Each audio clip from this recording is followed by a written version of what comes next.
In the year 80 AD, northern tribes crossed a stone wall in what is now Northumberland, England, and cut down a Roman general, along with every soldier under his command. 73 miles of stone, ditches, and watchtowers, manned by roughly 9,000 armed men, existed for the sole purpose of preventing exactly that. And it didn't work. Rome responded, as it always did, with overwhelming force. But if you were standing on that wall the night the tribes came through, your odds of survival were terrible. This is the story of what it actually meant to serve on Hadrian's Wall, and not the version with gleaming armor. This is the version with intestinal parasites, 40% pay deductions, and the very real possibility that your own friends would club you to death if you fell asleep on watch. The first thing you need to understand is that you are not, technically, a legionary. That distinction matters. The legions built the wall, but once construction wrapped, they moved on. The soldiers who manned it year after freezing year were auxiliaries, non-citizen troops pulled from every corner of the empire. You might be a Tungrian from Belgium, a Batavian from the Netherlands, or a Dacian from modern-day Romania. And then there were the ones who truly deserved sympathy.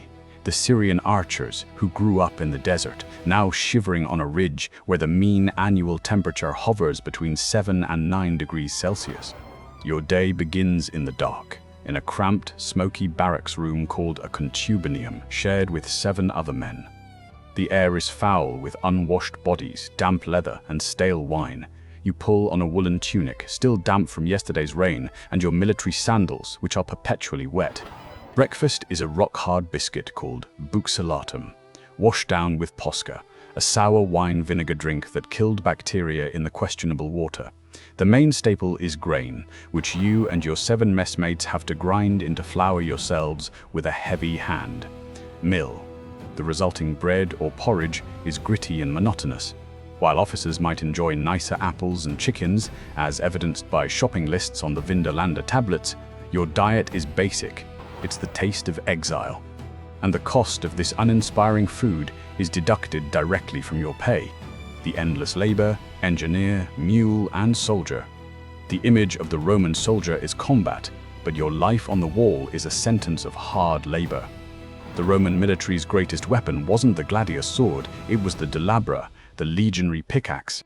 Your primary enemy isn't a warrior, it's the crumbling 73-mile wall you are endlessly repairing. A duty roster from Vindolanda shows men assigned to shoemaking, building a bathhouse, and collecting rubble. You'd spend days in a quarry, hewing stone or hauling it in carts, your hands cracked from the lime and cold. You are, quite literally, building your own prison.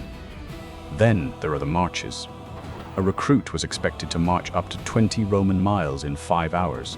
You did this, carrying your entire world, armor, shield, weapons, rations, a cooking pot, a spade, a saw, and 2 heavy stakes for the camp palisade.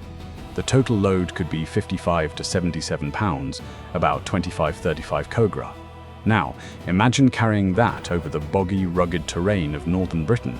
These weren't just training exercises. They were patrols into hostile territory where every misty valley could hide an ambush. The physical exhaustion was immense, but the mental strain of constant tension wore you down. In this soul-crushing environment, the army relied on one final tool to maintain order: fear of your own commanders. Roman military discipline was about forging obedience through terror. Your centurion held the power of life and death, and his vine staff, the vitis, was an instrument of immediate punishment for any mistake. For minor offenses, you could be flogged, have your pay docked, or be forced to eat barley instead of wheat, a mark of shame. For serious offenses, the punishments were horrific. The most feared was the fustuarium. This was the penalty for falling asleep on watch. A military tribune would touch the condemned man with a club. Instantly, his own comrades, the men from his century, would descend upon him, beating and stoning him to death. The Greek historian Polybius noted with chilling pragmatism that this practice kept the night watches scrupulously maintained. And then there was decimation. Reserved for units guilty of cowardice or mutiny, the group was divided into lots of 10. One man would be chosen by lot and then killed by the other 9. While full-scale decimation had become extremely rare by Hadrian's time, its legend was a clear message. The life of an individual soldier was meaningless compared to the obedience of the legion. The savage battles, a war in the mist. Warfare on the northern frontier was not fought in grand, orderly battles. It was a dirty, terrifying affair of vicious skirmishes and ambushes in the mist. The tribes the Romans called Caledonians and Picts were masters of guerrilla warfare, lightning raids, and hit-and-run attacks. For you, a patrol was a journey into a landscape that was itself an enemy. The constant rain and mist reduced visibility and created perfect conditions for an ambush. A sudden war cry from the grey void could dissolve a Roman patrol into a chaotic fight for survival. Your training was designed for this. Lock your shield with the man beside you, throw your heavy javelin pylon to disable enemy shields, and then begin the grim, methodical work of stabbing with your short sword, the gladius. At times, these raids became catastrophes for Rome. Around AD 1850, tribes breached the wall, killing a Roman general and his troops. The barbarian conspiracy of AD 367 saw a coordinated attack by Picts, Scoti, and Saxons, combined with a rebellion of demoralized troops on the wall, leading to a near-total collapse of Roman authority. As a soldier, the fight wasn't for glory.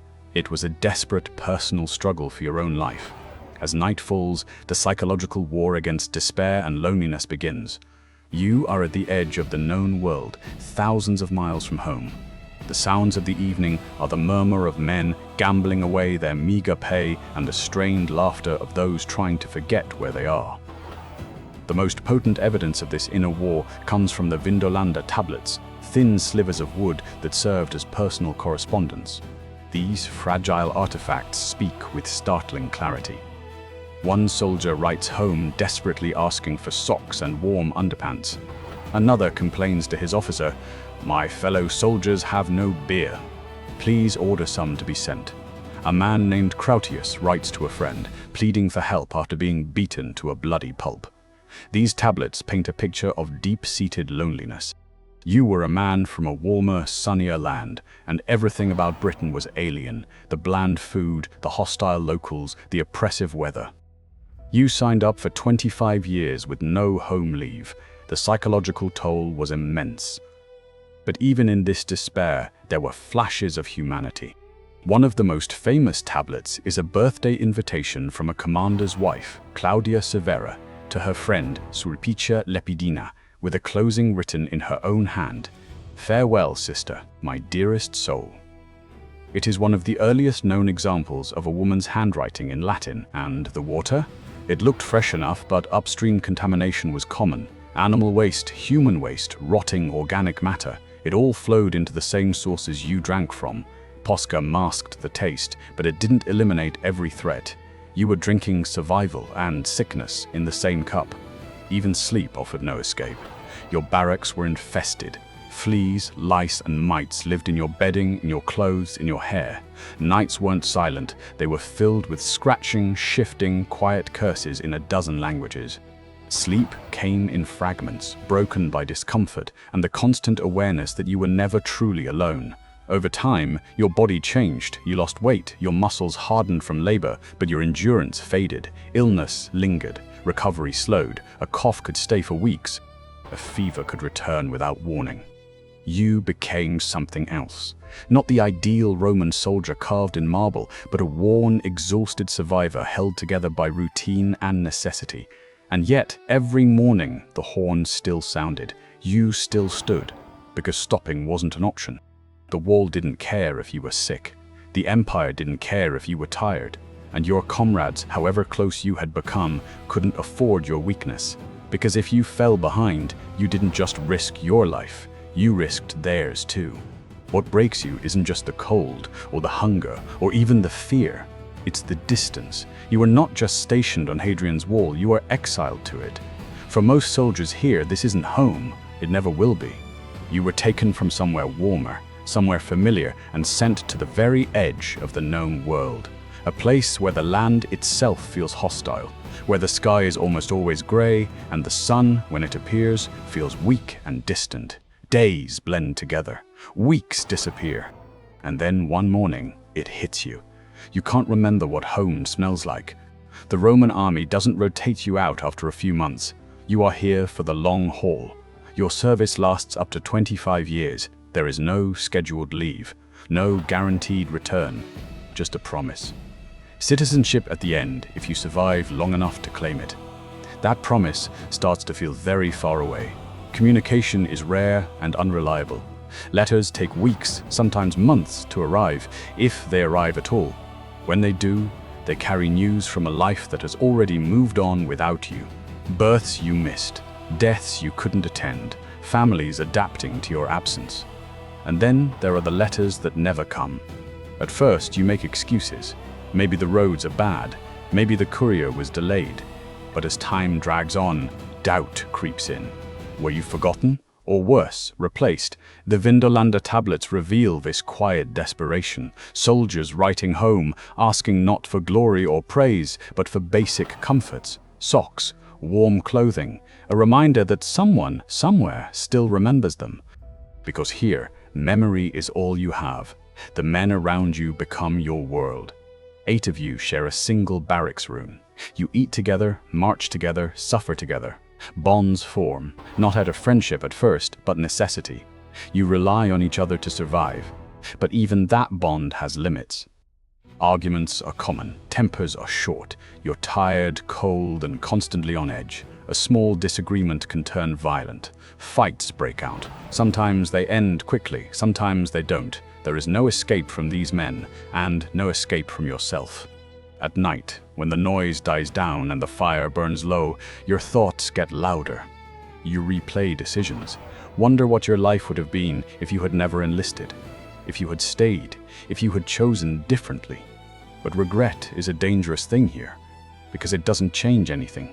Morning will still come, the horn will still sound, and you will still be here on a wall that feels less like a defense and more like a prison. There comes a moment, quiet, almost invisible, when something inside you starts to crack.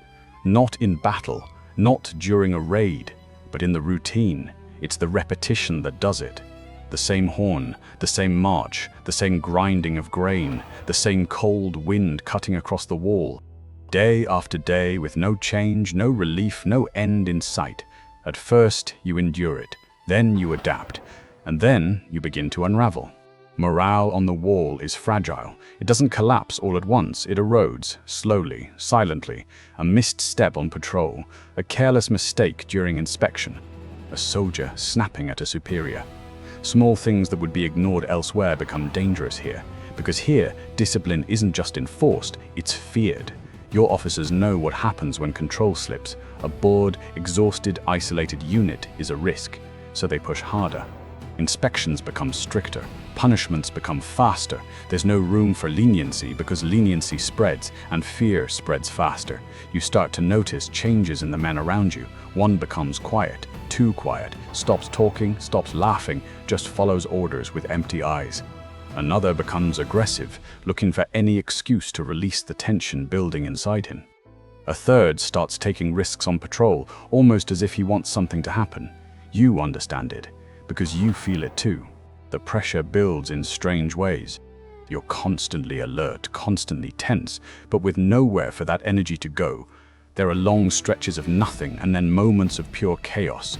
Your mind never settles. It's either bracing for danger or trying to escape the monotony. Neither state is sustainable. And then mistakes happen. A man falls asleep on watch. Just for a moment. Just long enough. When he's discovered, there's no shouting, no dramatic confrontation, just a quiet, efficient process. The charge is read. The sentence is known before it's spoken.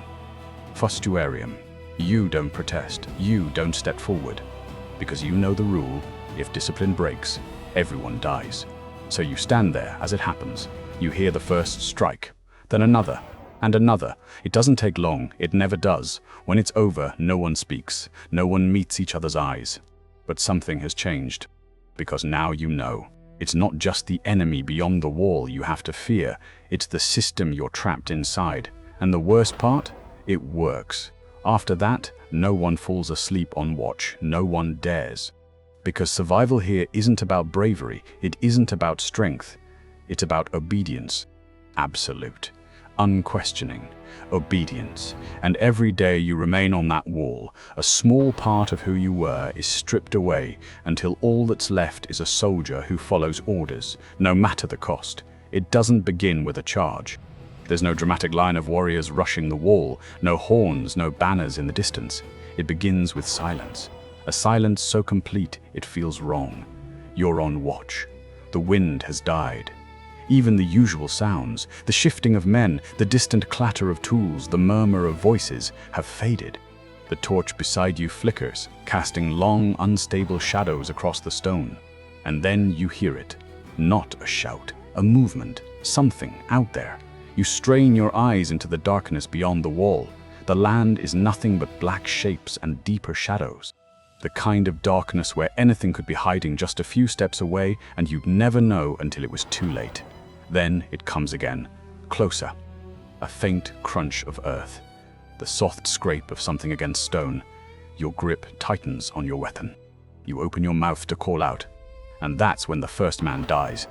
A shape rises from the darkness below, fast and silent. There's a blur of motion, a flash of something sharp, and the soldier at the far end of the walkway drops without a sound. No warning, no cry, just gone. For a split second, your mind refuses to process it. Then everything explodes.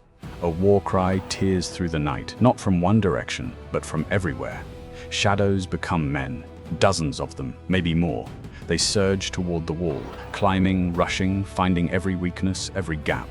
You shout the alarm, your voice cracking through the chaos.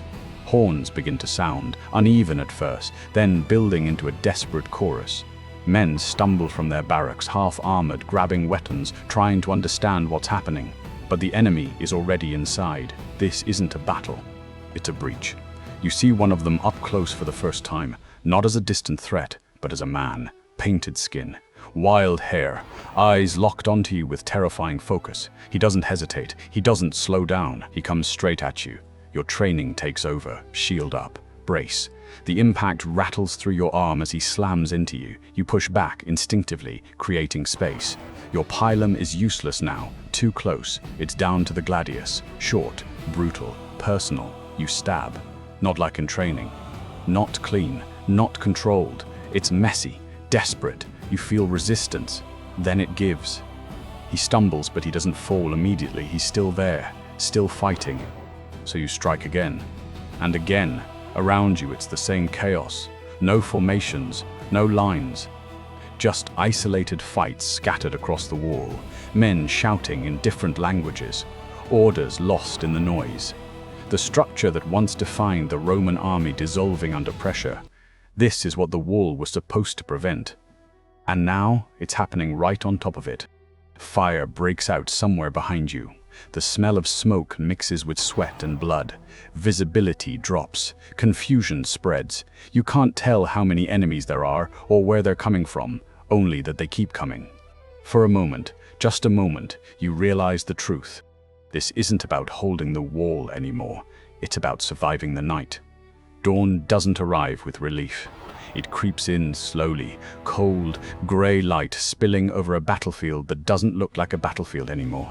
There are no clean lines, no heroic formations, no sense of order, just bodies, scattered, twisted. Some where they fell, others piled where the fighting was thickest. The wall still stands, but it doesn't feel like a victory. You're still alive, somehow. Your hands won't stop shaking, not from the cold, not entirely, but from what they've done. The adrenaline is gone now, leaving behind a hollow exhaustion that sinks deep into your bones. Every movement hurts, muscles stiff, cuts you didn't notice in the dark now sting in the morning air. You look down, there's blood on you, not all of it yours. For a moment, you just stand there, breathing, trying to make sense of it. The sounds are different now. No war cries, no clash of metal, just low voices, orders being given, survivors calling out names, some answered, most not. And then the reality settles in. You made it through the night. But that doesn't mean you survived, because survival here isn't measured in a single battle. It's measured in how much of yourself is left afterward. You recognize faces among the dead, men you ate with, marched with, slept a few feet away from. One of them still has his hand gripping his weapon, frozen in the last moment of resistance. Another lies near the wall's edge, eyes open, staring at nothing. There's no time to mourn. There never is. Orders come quickly. The dead must be cleared.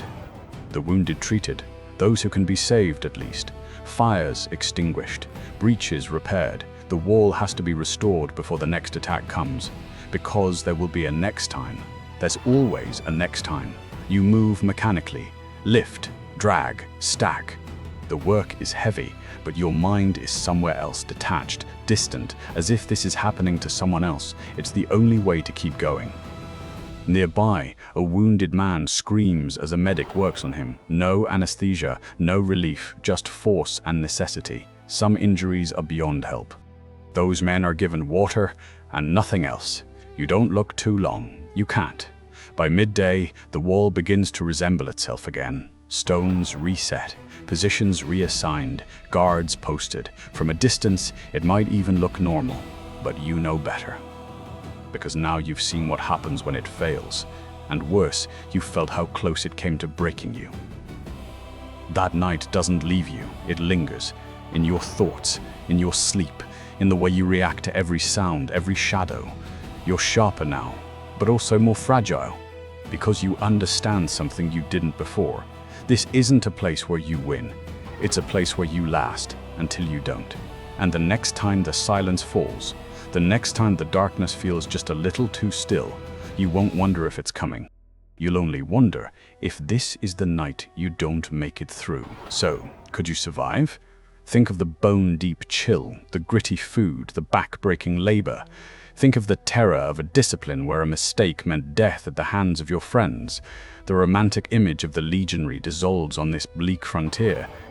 It's replaced by a more human figure. A man, likely not even a citizen, enduring unimaginable hardship for a promise of citizenship he had a slim chance of living to claim. He wasn't fighting for the emperor, he was fighting for the man next to him in the shield wall. The story of Hadrian's Wall is a testament to human endurance. But it's also a stark reminder that for most who served there, it was a slow, grinding death sentence. When you look at the ruins of that wall, remember that it's more than just a wall. It's a 73-mile-long tombstone for the thousands who learned the brutal truth. The glory of Rome was a myth, but the misery of the wall was all too real.